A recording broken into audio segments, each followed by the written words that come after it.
Le quatrième accord toltèque. Faites toujours de votre mieux.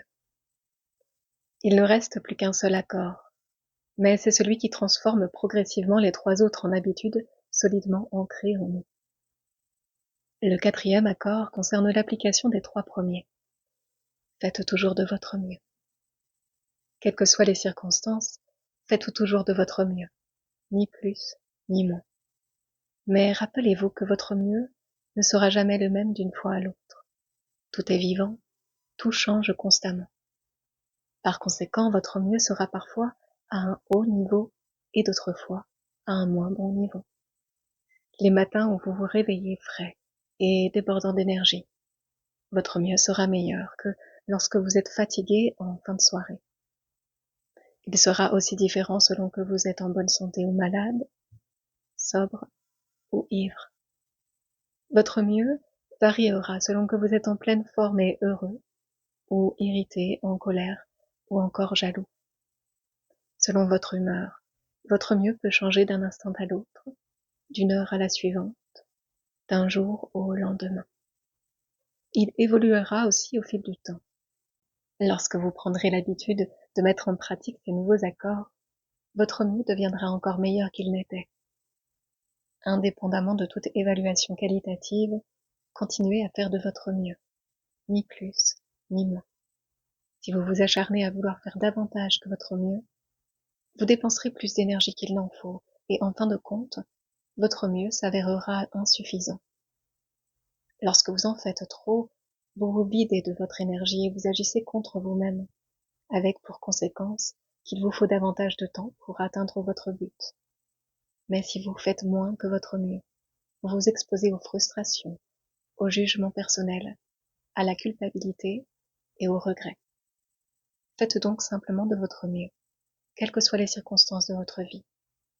Peu importe que vous soyez fatigué ou malade, si vous faites toujours de votre mieux, il vous est impossible de vous juger. Et si vous ne vous jugez pas, il n'est pas possible de subir la culpabilité, la honte et l'autopunition. En faisant toujours de votre mieux, vous romprez un grand sort auquel vous avez été soumis. Il était une fois un homme qui voulait transcender sa souffrance. Il se rendit à un temple bouddhiste pour trouver un maître qui puisse l'aider. Quand il trouva le maître, il lui demanda: Maître, si je médite 4 heures par jour, combien de temps me faudra-t-il pour atteindre la transcendance? Le maître le regarda et lui dit: Si tu médites 4 heures par jour, peut-être parviendras-tu à transcender ton existence dans 10 ans. Convaincu qu'il pouvait faire mieux que cela, l'homme lui demanda: Ô maître, et si je méditais 8 heures par jour, combien de temps cela me prendrait-il? Le maître le regarda et lui répondit: Si tu médites 8 heures par jour, il te faudra probablement 20 ans. Mais pourquoi cela me prendrait-il plus longtemps si je médite plus? Interrogea l'homme. Le maître lui répondit: Tu n'es pas là pour sacrifier ta joie, ni ta vie. Tu es là pour vivre, pour être heureux et pour aimer.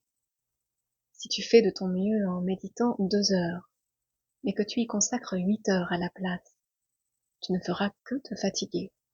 Tu passeras à côté de ton objectif et tu n'apprécieras pas ton existence. Fais de ton mieux et peut-être apprendras-tu que, peu importe la durée de ta méditation, tu peux vivre, aimer et être heureux. Si vous faites de votre mieux, vous vivrez votre existence intensément.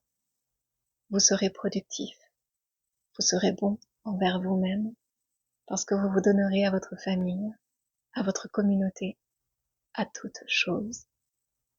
C'est dans l'action que vous serez intensément heureux. Lorsque vous faites toujours de votre mieux, vous passez à l'action.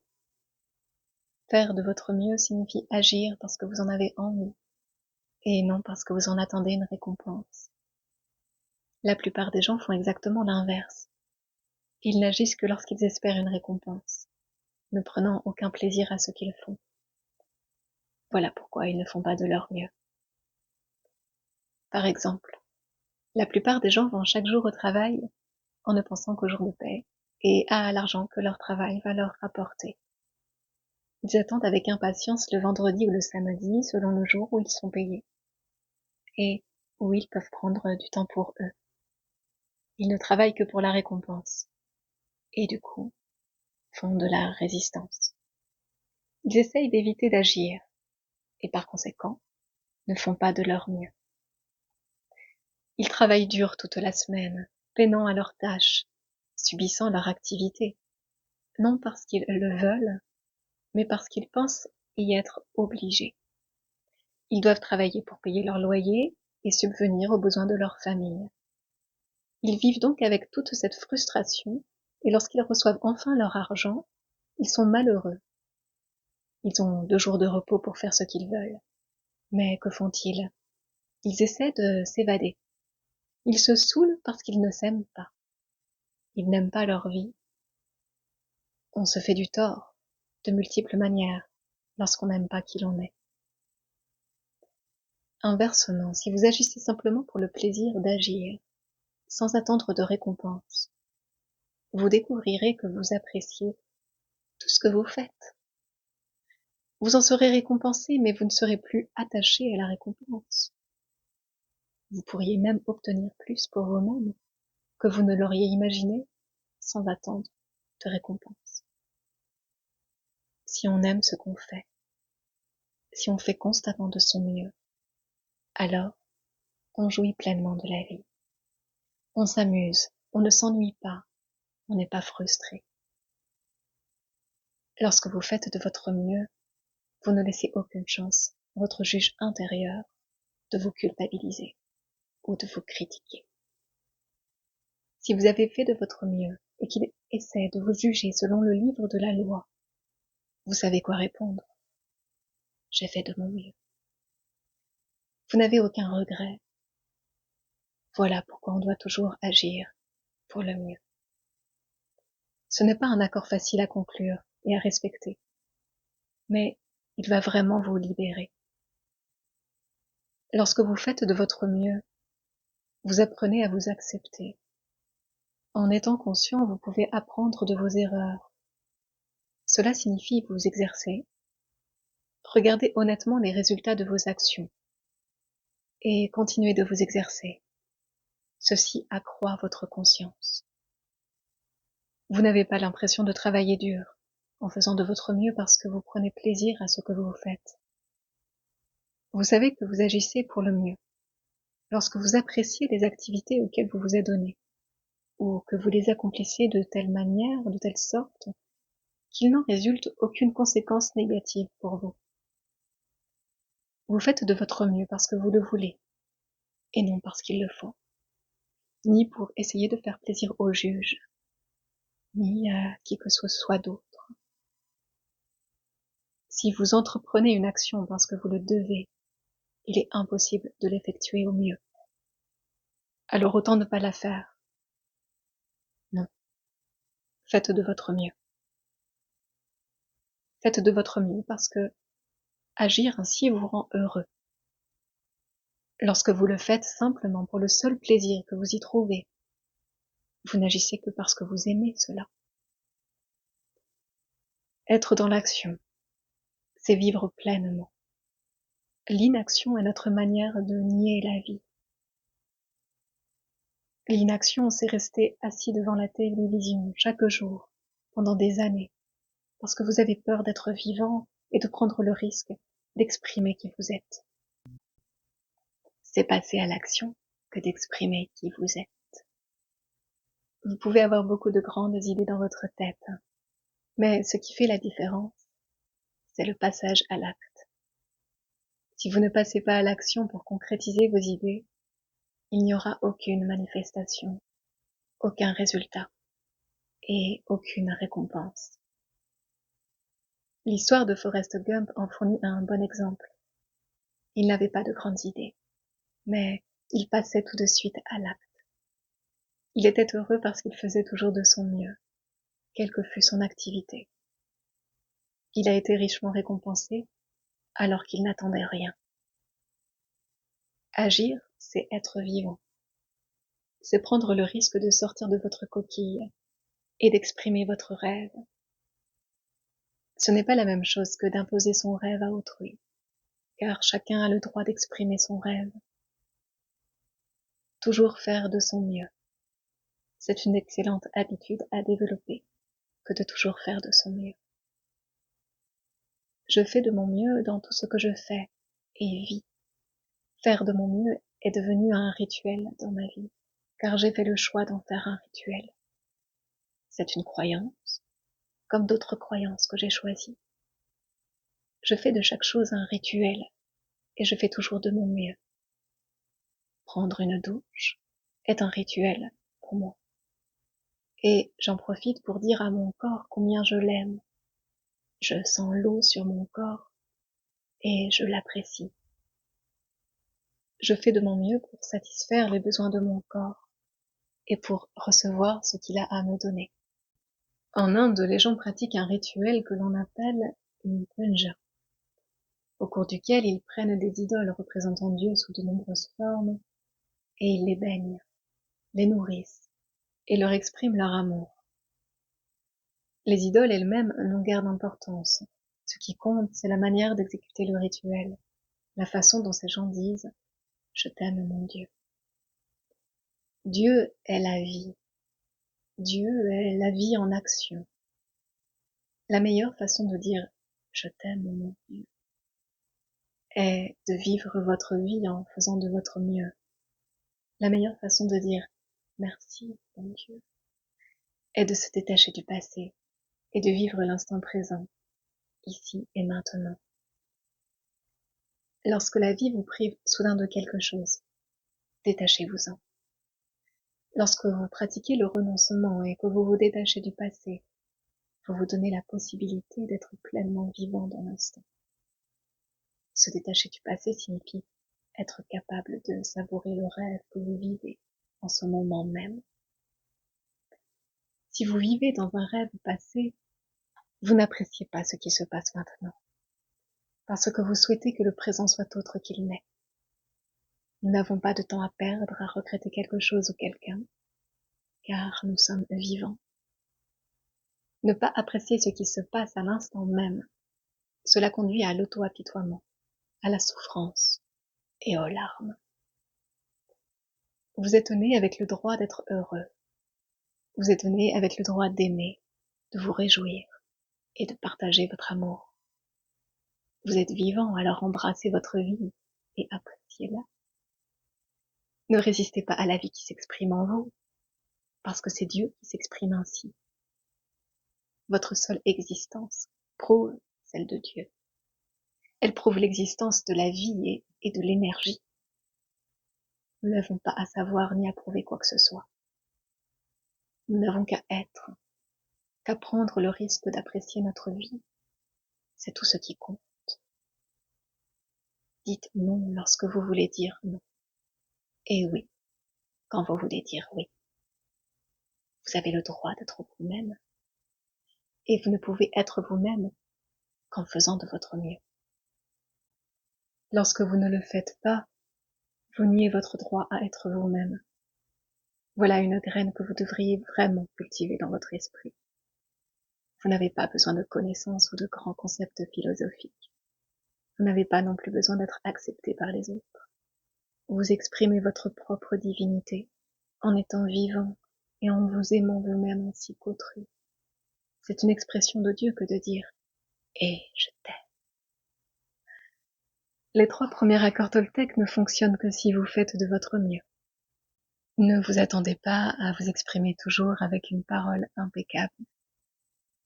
Vos habitudes sont trop fortes et trop bien ancrées dans votre esprit. Mais vous pouvez faire de votre mieux. N'imaginez pas que vous ne prendrez plus jamais rien personnellement. Faites seulement de votre mieux. Ne croyez pas que vous ne ferez plus jamais la moindre supposition. Mais vous pouvez parfaitement faire de votre mieux.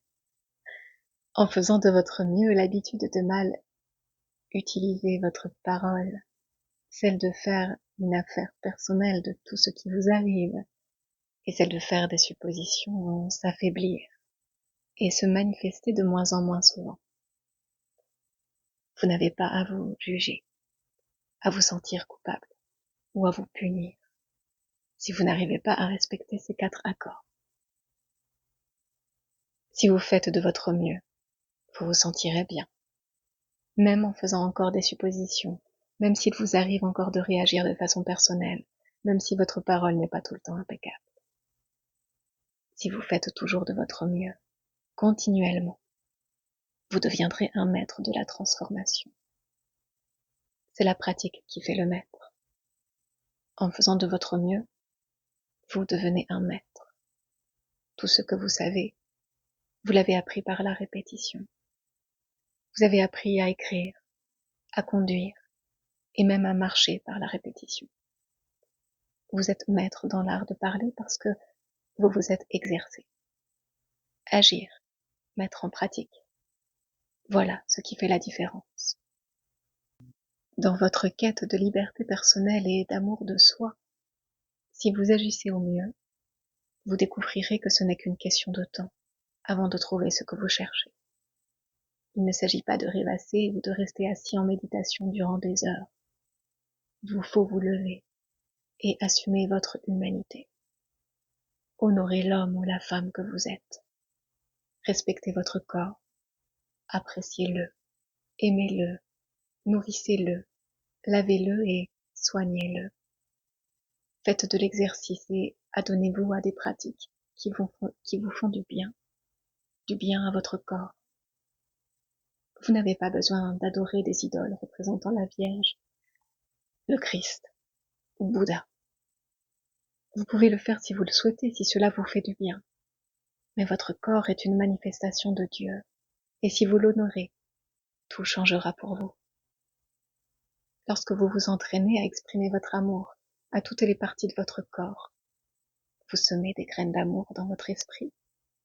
Et lorsque celles-ci croîtront, vous vous mettrez à aimer, honorer et respecter immensément votre corps. Par la suite, chacun de vos actes devient un rituel pour honorer Dieu. L'étape d'après est de l'honorer par chacune de vos pensées, chacune de vos émotions, chacune de vos croyances, même avec ce qui est juste ou faux. Chaque pensée devient alors une communion avec Dieu, et vous vivez un rêve exempt de jugement, de sentiment de victime, et du besoin de médire ou de vous faire du tort. Lorsque vous honorez ces 4 accords à la fois, il vous est impossible de vivre en enfer. Il n'y a vraiment pas moyen. Si votre parole est impeccable,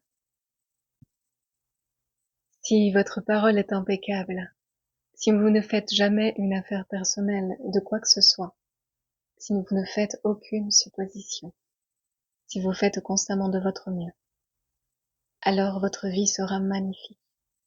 Vous contrôlerez votre existence à 100%. Les 4 accords Toltec représentent un résumé de la maîtrise de la transformation, qui est l'une des maîtrises enseignées par les Toltecs. Vous changez l'enfer en paradis. Le rêve de la planète se transforme en votre propre rêve de paradis. La connaissance est à votre disposition. Elle attend seulement que vous vouliez bien vous en servir. Les 4 accords Toltec sont là. Vous n'avez qu'à les adopter et respecter leur signification et leur pouvoir. Faites simplement de votre mieux pour honorer ces accords. Vous pouvez conclure l'accord suivant aujourd'hui même. Je choisis d'honorer les 4 accords Toltec. Ils sont tellement simples et logiques que même un enfant peut les comprendre. Mais il vous faut une volonté très forte, une volonté puissante pour les respecter. Pourquoi? Parce que, où que nous allions, notre chemin est jonché d'obstacles. Tout le monde essaie de saboter notre engagement, de respecter ces accords. Et tout semble organisé autour de nous pour nous inciter à les rompre. Le problème vient des autres accords qui font partie du rêve de la planète. Ils sont vivants et très puissant. Voilà pourquoi il vous faut être un grand chasseur, un grand guerrier, capable de défendre ces 4 accords par votre vie, votre bonheur, votre liberté, tout votre mode de vie en dépendent. Le but du guerrier est de transcender ce monde, d'échapper à cet enfer et de ne jamais y revenir. La récompense, comme l'enseignent les Toltecs, est de réussir à transcender l'expérience humaine de la souffrance, de devenir l'incarnation de Dieu. Voilà la récompense. Nous devons vraiment utiliser la plus infime parcelle de notre pouvoir pour réussir à tenir ces accords. Au début, je ne pensais pas que j'y parviendrais. J'ai chuté de nombreuses fois. Mais je me suis relevée et j'ai continué d'avancer. Et je suis tombée à nouveau, mais j'ai toujours continué. Je ne me suis pas apitoyée sur moi-même. Cela m'était tout à fait impossible. Je me disais, même si je tombe, je suis assez fort, assez intelligent, donc j'y arriverai quand même. Alors je me relevais, et je continuais. Chaque fois que je chutais, je me redressais et reprenais ma route, et chaque fois cela devenait de plus en plus facile. C'était pourtant très difficile au début, très dur. Alors, si vous aussi vous tombez, ne vous jugez pas. Ne donnez pas à votre juge intérieur la satisfaction de faire de vous une victime. Non. Soyez solide. Relevez-vous et renouvelez votre accord, vos accords. Bon. J'ai rompu mon accord d'avoir une parole impeccable. Je recommence de zéro. Je vais respecter les 4 accords Toltec. Juste, durant cette journée. Aujourd'hui, ma parole sera impeccable. Quoi qu'il arrive, quoi qu'il m'arrive, je n'en ferai pas une affaire personnelle. Je ne ferai aucune supposition et je ferai de mon mieux. Si vous rompez un accord, recommencez le lendemain et à nouveau le jour suivant. Au début, ce sera difficile, mais chaque jour deviendra un peu plus facile, jusqu'au jour où vous découvrirez que votre vie est régie par ces 4 accords. Et vous serez surpris de voir comment elle a évolué, comment elle aura été transformée. Vous n'avez pas besoin d'être religieux ou d'aller à l'église chaque jour. Votre amour et le respect que vous vous témoignez vont croître et se développer. Vous en êtes capable. Si moi je l'ai fait, vous pouvez également le faire. Ne vous souciez pas du futur. Gardez votre attention concentrée sur aujourd'hui et demeurez dans l'instant présent. Vivez simplement un jour à la fois. Faites toujours de votre mieux pour tenir ces accords. Et bientôt, tout cela deviendra facile. Aujourd'hui, un nouveau rêve commence.